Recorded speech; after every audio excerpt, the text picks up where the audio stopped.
Greetings everyone.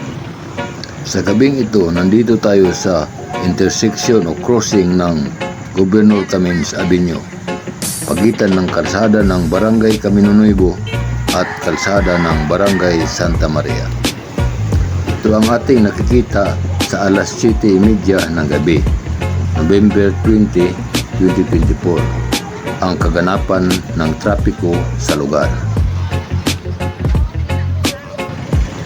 At lilipat tayo sa tapat ng KCC Mall, ating pagmamasdan sa harapan na may kalayuan para malawak ang ating nakikita sa labas na nasabing mall. Mga pangpasahirong sasakyan naghihintay ng pasahero sa labas ng KCC Mall. Hanggang dito na lang. Salamat sa panunood at kunting abala, and God bless.